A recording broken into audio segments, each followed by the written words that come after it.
¿De acuerdo?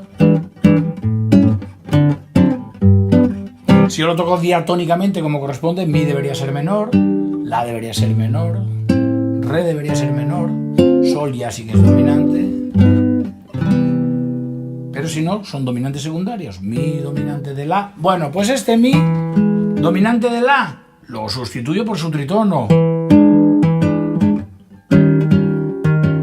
Re.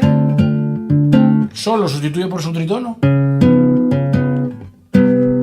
Pasamos de tener este turnaround, que suena muy pom, pom, pim, pom, pom, a tener este.